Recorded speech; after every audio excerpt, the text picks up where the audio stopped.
Now. On 105.9 FM and streaming worldwide on the WMAL app. O'Connor and Company. It's 5:06, and it's your quintessential hump day here this Wednesday in the nation's capital. Thanks for joining us on O'Connor and Company. Thrilled to be here, part of your morning routine. But this show, far from routine. Coming up at 6:05, Daniel Turner, Power the Future, on the whole climate change hoax situation. Apparently John Kerry is above the law. We'll find out. This whole administration is above the law. 6:35, Cal Thomas. 7:05, Eric Pratt, Gun Owners of America. 7:35, John Malcolm, on yesterday's ruling from the D.C. Circuit on Trump's immunity, or lack thereof, with regard to January 6th. 8:05, Sean Spicer, on the news that Ronna McDaniel is stepping down. That's all coming up. It's Larry O'Connor alongside Julie Gunlock. That's a loaded morning, Julie. Good morning. Let's roll. Let's go. Let's just hit the ground running. Let's just tackle it. We have politics to discuss. We have an election yesterday. We mentioned yesterday that it was the Nevada primary. Now, if you were listening closely yesterday, you remember that we told you that there is a primary in Nevada, and it's literally meaningless. Right. It means nothing. It has no impact. The Nevada Republican Party had determined that yesterday's primary would not actually assign any delegates for the nomination process. So that means literally it means nothing. Thursday, tomorrow, they're having a caucus, and that's where the delegates will be distributed. Right. And the party said if you participate in the primary, which the state set up, which has nothing to do with the party, if you participate in the primary, you were not eligible for the caucus. So they were really trying to just get all the candidates. Listen, this is a Republican Party deal, not a state of Nevada deal. You want the delegates, you play in our caucus, ignore the primary. And Right. all the candidates planned on doing that. They also had some rules like for the caucus, you can't use super PAC money and things like that. So that sort of put Ron DeSantis' people in a bad place. So it was going to be a tough haul. Anyway. One candidate, Julie Gunlock, decided to defy the Republican Party of Nevada and submit their name for the primary yesterday. It was Nikki Haley. Okay. And the speculation was, and again, I want to reiterate, Nikki Haley submitted her name for a primary that was completely meaningless. She wasn't going to get a delegate even if she won. And the speculation was, well, she wants the headline. She wants the headline. Sure. Nikki Haley wins Nevada primary. Right. Because it's sort of assuming that most voters, not, of course, great listeners of O'Connor and Company and this radio station, WMAL, they all know, we all know the facts. We're smart. We get it. We're not low information voters. We know that the headline that says Nikki Haley wins Nevada primary is actually a punchline because it doesn't mean anything. Right. But I think they wanted the PR. They wanted the publicity. All right? So here's the headline that Nikki Haley wanted. You ready? I'm ready. None of these candidates takes the Nevada Republican primary, dealing Haley a blow. In other words, Wait a minute, what? Wait a well, minute. there was an option on the ballot. Oh, The dear. ballot was, the candidates that are listed, and then there's an option called none of these candidates. In other words, none of the above. And Nikki Haley lost to none of the above. Oh, no. Nikki. So I don't think this is the headline she wanted. I don't think I'm so. quite positive that this strategy sort of backfired. I don't know what they were thinking. Why did they even try to participate in something Sort that of, was meaningless anyway? That idea of, you don't really go into a fight unless you know you can win it. That this is a classic case of that because this is meme and T-shirt worthy now. Actually, that's not even my favorite. Again, the whole purpose of this was to get some sort of publicity boost. Nikki Haley won the primary in Nevada. Nikki Haley's the winner of the She's Here's my publicity. Here's the headline. This is my favorite headline, actually. Nikki Haley suffers humiliating loss to protest voters. Haley failed to win the Nevada primary despite a lack of competition, with Donald Trump opting to take part in the state's caucus on Thursday instead. Nikki Haley suffered a humiliating loss in the Nevada Republican primary after being beaten by voters for none of these candidates. Wow. The South Carolina governor was the huge favorite due to the absence of Donald Trump, who has opted to take part in the Nevada caucus on Thursday. But none of these candidates was declared victorious at 12:01 Eastern by Associated Press with 60.3% of the votes, compared to Haley's 33.4% share. That's from the Daily Express. Can we go to the? Apparently, none of these candidates gave a victory speech at the celebration party that they had afterwards. Oh, no, wait, I'm just kidding. There wasn't actually a post-primary celebration for none of these candidates. That's not an actual person. It's not a real human being. That's really embarrassing.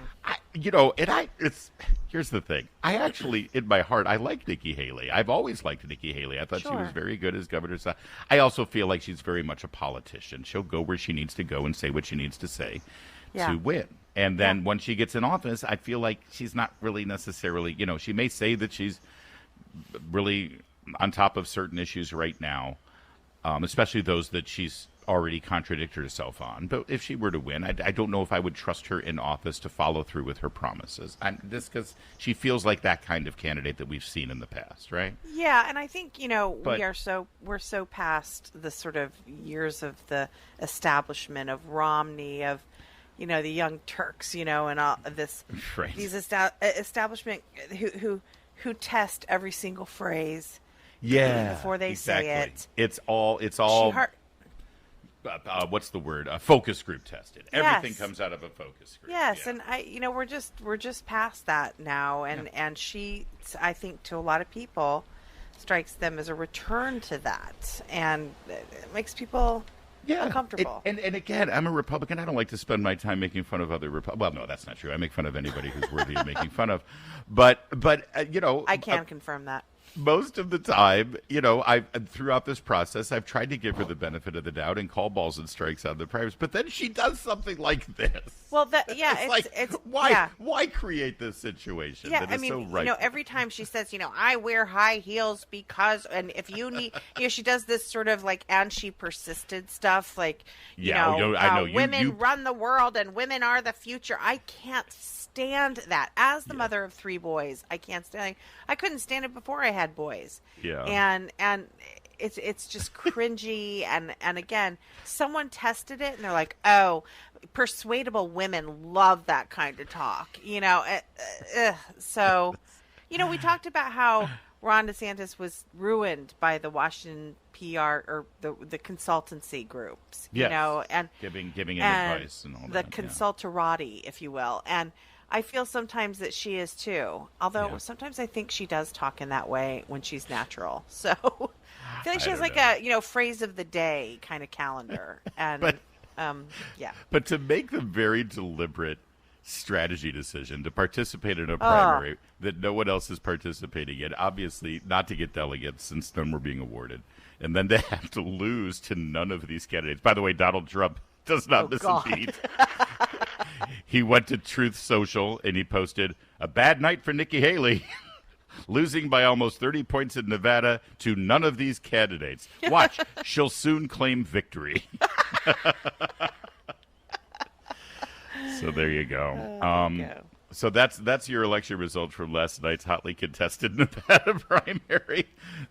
Basically, the winner is not Nikki Haley. That's right. Do you want, because that was the choice. Do you want Nikki Haley or do you want anybody other than Nikki Haley? And the winner was anybody but Nikki Haley.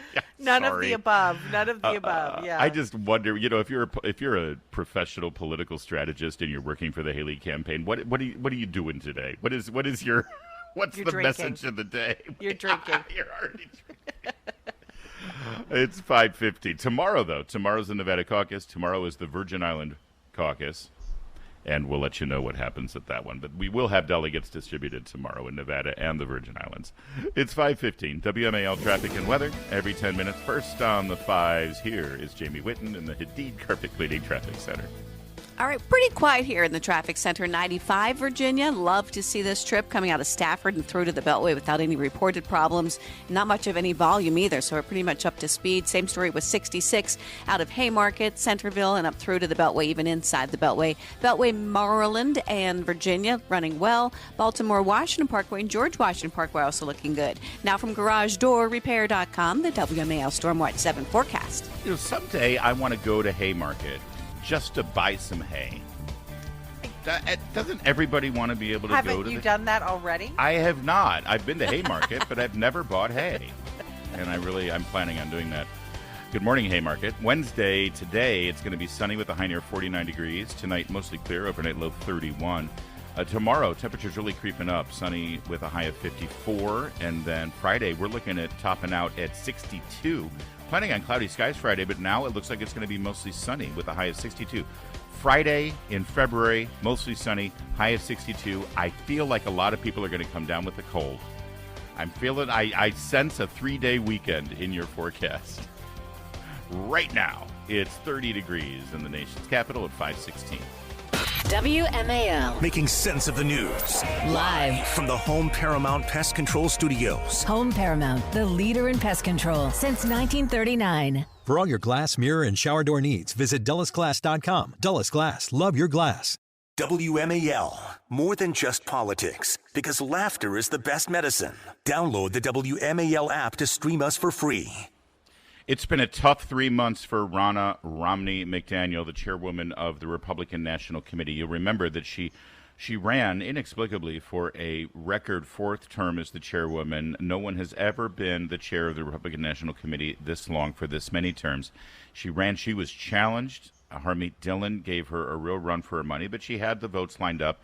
Only, 280 committee members nationwide end up voting for who the chairperson is. And, of course, most of those committee members were allies of Ronna McDaniel and had promised to vote her in and keep her, so they decided to keep her.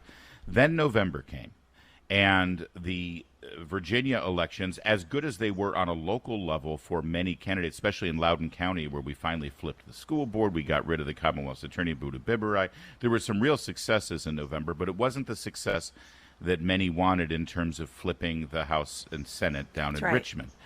And then you'll remember the next day there was a debate down in Miami, and I interviewed her after the debate and said, what did you do about the Virginia elections? What did you do to contribute? And she said, we didn't do anything in Virginia. Glenn Youngkin told us he didn't want any money or support from the RNC, which was refuted. Makes no sense at all. And was refuted. It was refuted. It makes no sense. She was immediately under fire after that interview. And then, just earlier this week, Donald Trump on Sunday in an interview was asked about Ronna McDaniel and said, I think there's going to be a change pretty soon. And now here we go. Last night, according to the Associated Press, Ronna McDaniel has discussed stepping down, according to AP sources. No decision has been made, according to them, but there are other sources out there who are saying she's done, she's decided she will be stepping down. I think also, your friend, and I am very familiar with her reporting, Jennifer Van Laar, who over at Red State did a deep dive into the finances at the RNC. Thank you. I forgot about that. Yeah. That hit last week. I'm sorry. Yeah. You're right. Go ahead. No. I think that there was some, it was sort of this, it just was it began to pile on, and not pile on in a bad way. Like, I think there was some deep dives into her management of the finances of the RNC, and again, Jennifer Van Laar over at Red State did some great reporting on that. Because the RNC is in debt. The RNC is in debt. They're asking for a credit line. Well, and then there was some. I believe it was Jennifer who showed some sort of line by line accounting of what they're spending money on, and it was more on limousines and flowers and catering than on the candidates themselves. And that just optically, look, I get Washington, look, you need flowers at events, okay? Like, I'm not saying you don't need this stuff, but it really doesn't look good. The priorities of the RNC, sort of the optics and the making everything pretty versus actually getting people signed up to vote and getting the message out of these candidates. It really didn't look good. And Jennifer Van Laar, again, if you don't follow her on Twitter, she's great. 100%. She's the managing editor of RedState.com, and thank you so much that I omitted that she did do the deep dive in the publicly reported financing. They have to report this publicly at the RNC. Yeah. $1.5 million on limousines and flower arrangements. Yeah, and she couldn't find any line items on, get out the vote plans and voter registration drives. Well, and you've got a lot of great work from Scott Pressler out there. Right. He's this sort of grassroots guy, started on his own and is doing great work, and she doesn't partner with him. And he's never gotten a phone call from anyone at the RNC about the incredible get out the vote and voter registration that he does. Yeah. Right. So there are a lot of questions there. Well, we'll see. It's not been confirmed, but the most of the hot reporting in town says Ronna McDaniel has decided to step down. She's certainly got a vote of no confidence from Donald Trump earlier in the week, and so we will follow up as well with our friend Sean Spicer, who spent many years at the RNC. He'll be joining us to discuss it at 8:05. It is 5:26, and we have a ruling from the D.C. Circuit. You remember people were starting to so-called freak out. I saw Jen Psaki had a fascinating session with the Andrew Weissman and all the liberal Democrat, former DOJ, attack dogs, that show up on MSNBC and give their legal analysis of how Donald Trump is a felon. That's basically what they do. And they were all freaking out because the D.C. Circuit last week took the trial, the Jack Smith prosecution of Donald Trump over January 6th, off the docket. Remember?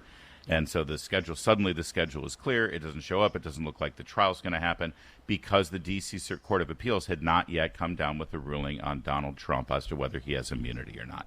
Well, they came down with their ruling yesterday. They claimed that Donald Trump is not immune from prosecution in this case.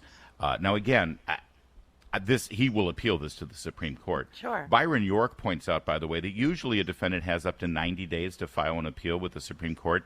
They gave Donald Trump 6 days, which I think is fascinating and worthy of a couple of questions. But you understand, this has nothing to do with justice. This has nothing to do with the truth. It has nothing to do with the rule of law or Constitution. It has to do with the election. Yep.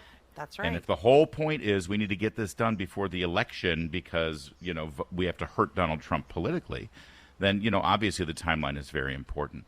It seems to me that everything that Donald Trump is accused of for January 6th, which, by the way, doesn't include insurrection, but everything that he is accused of involve his speech that he gave.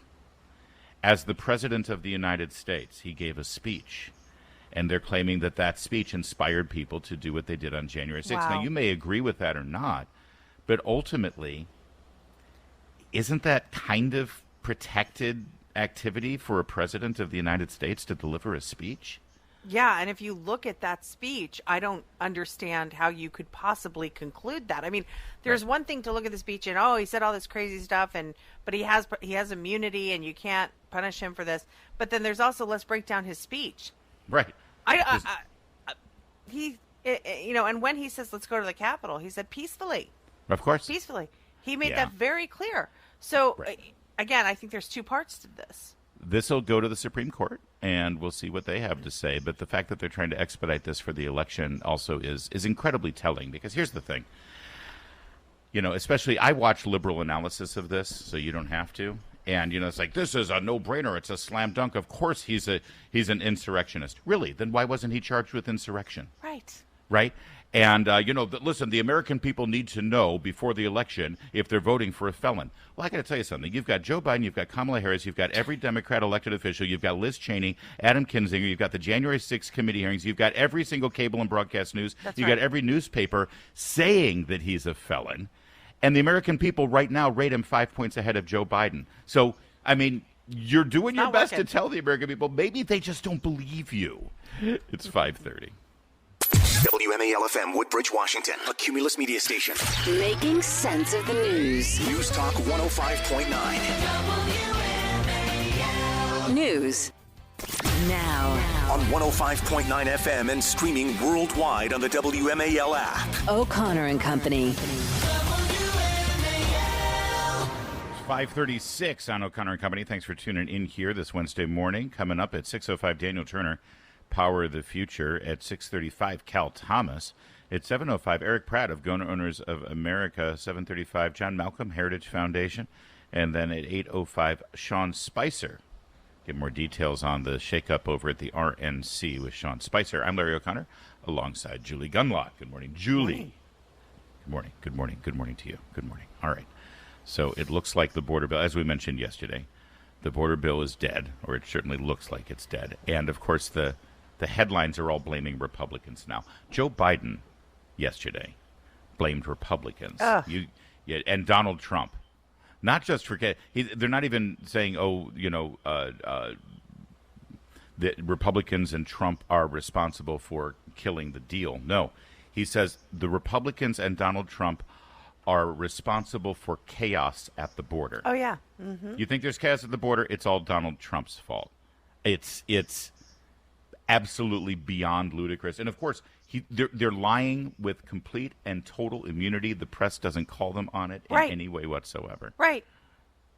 And the Republicans handed them this talking point because now they can say Republicans have rejected this deal.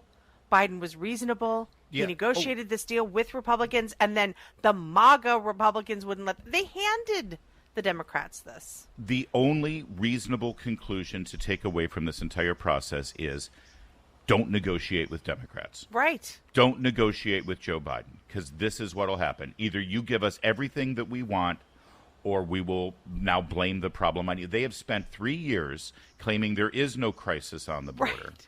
And now, because the majority of Republicans in the Senate didn't like what a handful had negotiated, this turd that they showed up with, and they said, no, we're not going to vote for that. Now it's like, oh, well, you've created the crisis. Wait, I thought there wasn't a crisis. Right. Here, this is cut 4. Here's Joe Biden slurring and mumbling his way through. For much too long, as you all know, the immigration system has been broken. And it's long past time to fix it. That's why months ago I instructed my team to begin negotiations with a bipartisan group of senators to seriously and finally fix our immigration system.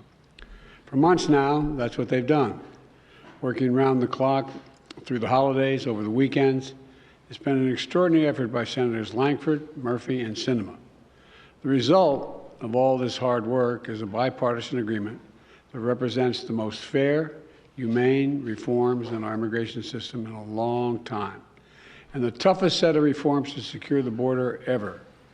Now, all indications are this bill won't even move forward to the Senate floor. Why? A simple reason: Donald Trump. Because Donald Trump thinks it's bad for him politically. Therefore, he doesn't, even though it helps the country, he's not for it. He'd rather weaponize this issue than actually solve it. So for the last 24 hours, he's done nothing, I'm told, but reach out to Republicans in the House and the Senate and threaten them and try to intimidate them to vote against this proposal. I'm told. He's told by CNN, by the way, who has anonymous sources saying that happened. Yeah.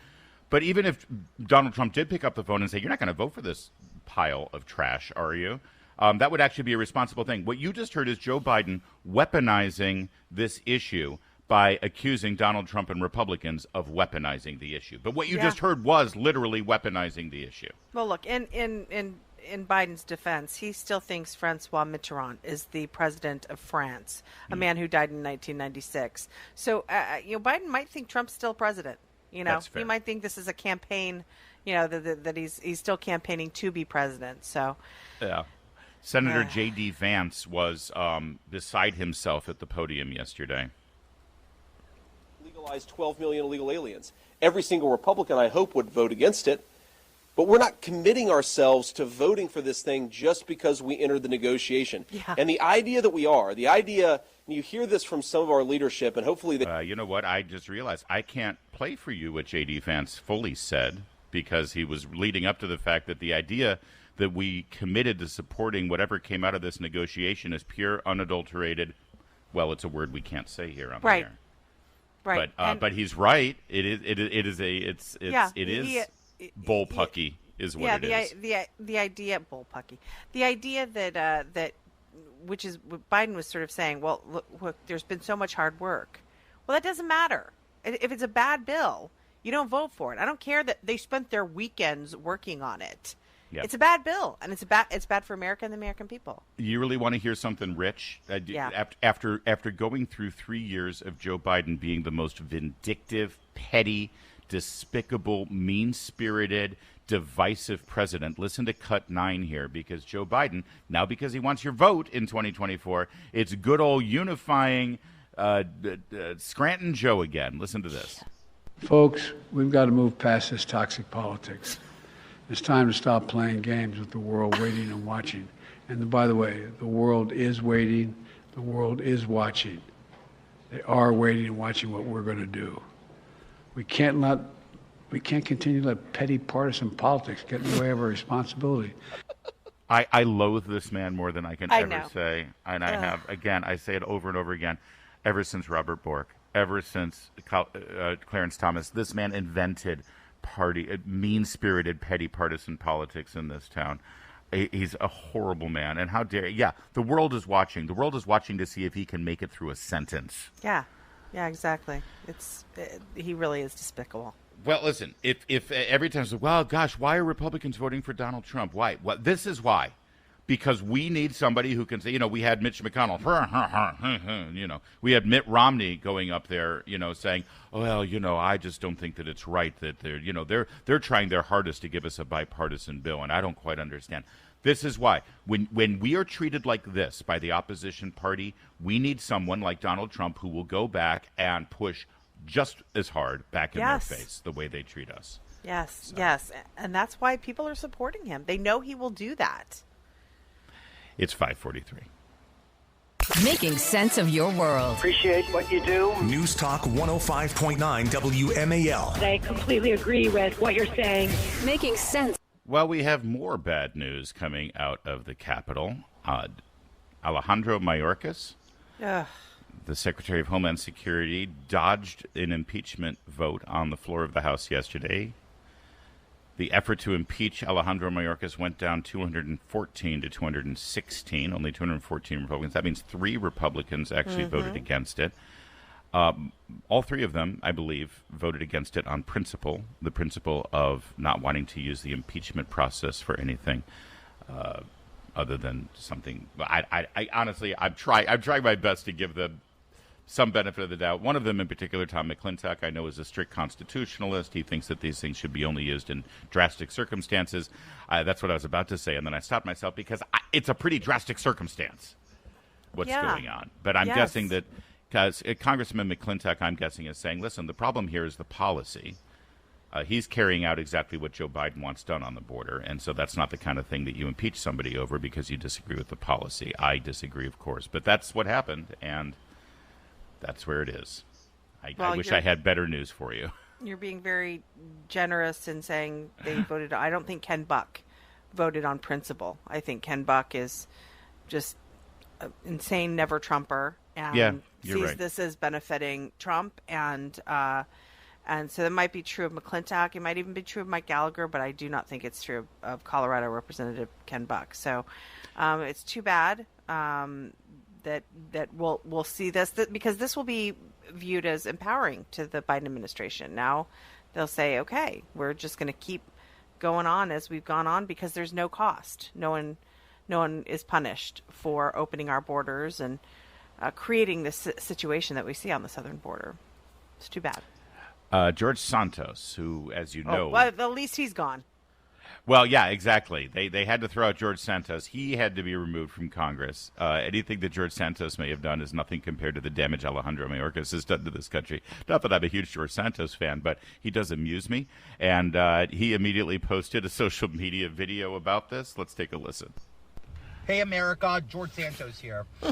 Tonight, I am telling you, Mayorkas was not held accountable thanks to Nick LaLota, Anthony D'Esposito, Mike Lawler, and Rep. Garbarino, along with Michael Guest, due to their obsession about silencing me and the voters of the 3rd District of New York. Now, America has shown its shadow. All right. That's enough.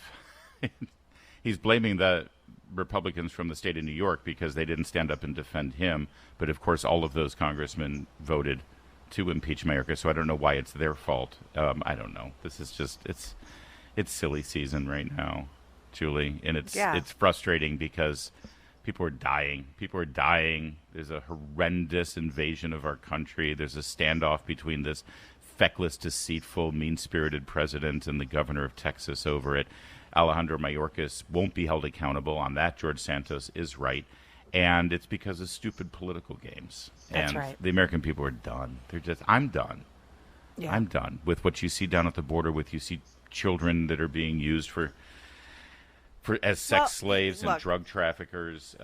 Look, you can say, one of the strict constitutionalists who voted against impeaching Mayorkas is right that ultimately Mayorkas, he's just following orders. Is that what they did? Just following orders, destroying the country at the behest of Joe Biden. And the answer, obviously, is to get rid of Joe Biden. And obviously, none of the above has a real chance at that. So.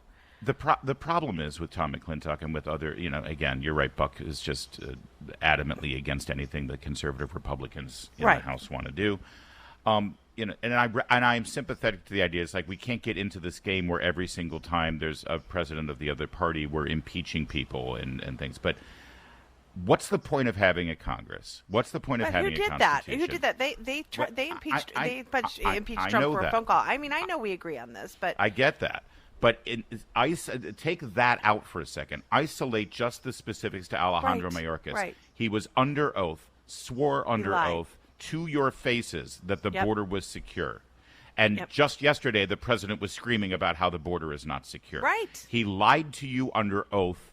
There is no accountability. What's the point of being a Congress and even swearing people under oath before they testify in front of you if you're just going to walk away and let them swear bald-faced lies? And it's not an inconsequential lie because it's a lie that supports a policy that's getting Americans killed. That's right. So at some point we have to say, yes, I agree. We don't want to use impeachment as a political weapon. That's not what this is. Right. But that's where we are. It's 5:53.